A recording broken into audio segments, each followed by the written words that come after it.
1992 was a banner year for Midstate Plastics. Our sales were approaching the $32 million level, and our bottom line was performing very well also. Plant in Texas had reached its full capacity of 18 presses.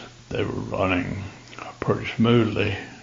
It was still not a very profitable operation. It was a fairly low margin situation, but it was pretty consistent in the level of sales and absorbed a significant amount of overhead. So we were reasonably happy with that. Obviously, we were always looking for ways to improve it, but it was working well. And as a sales tool, it turned out to be quite impressive.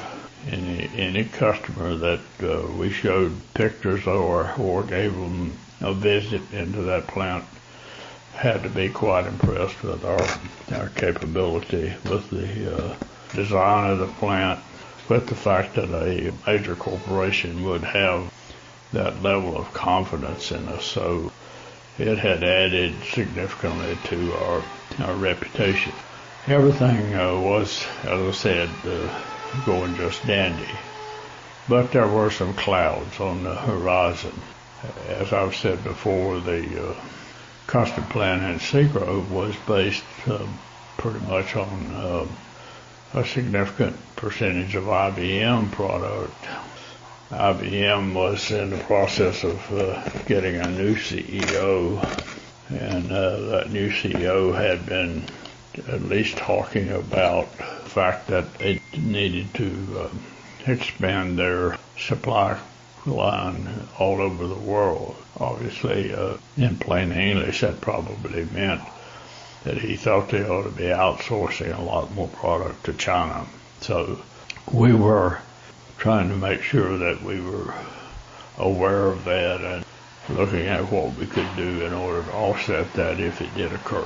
As usual in business, there's always good things and bad things out there, and you need to look at as many of them as you can.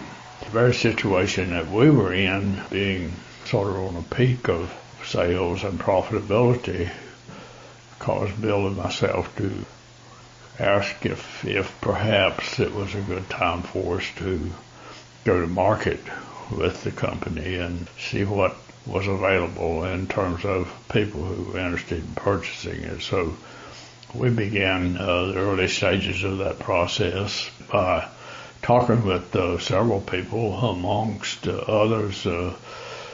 Sam Smith, who was the president of Van Dorn, came down and spent a day with us and introduced us to some people that were possible customers, and they came down and spent some time with us. And then we began talking also with a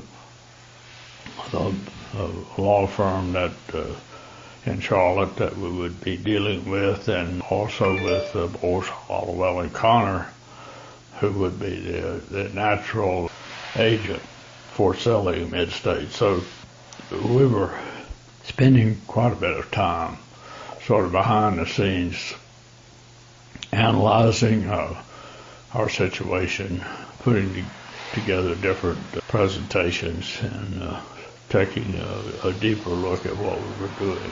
One of the persons that helped us a lot in that was our banker with National Bank of Canada, who worked actually through our First National Bank of Asheboro, had been working with us pretty much since we began the project in Texas.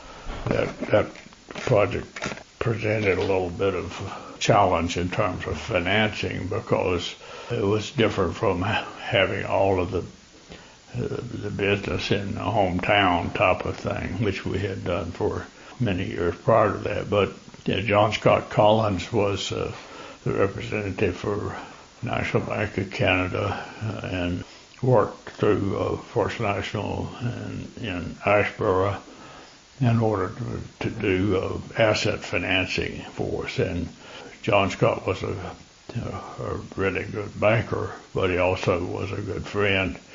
And he spent quite a bit of time helping me put together some possible scenarios so that we could analyze potential financial conditions and do a lot more forecasting and that sort of thing. So we were doing some preparation work certainly in the second half of 1992. We did go on a retreat with our managers at the Green Park Inn in Blowing Rock, a very historic place. Spent a couple of days just reviewing our business and our potential and our opportunities.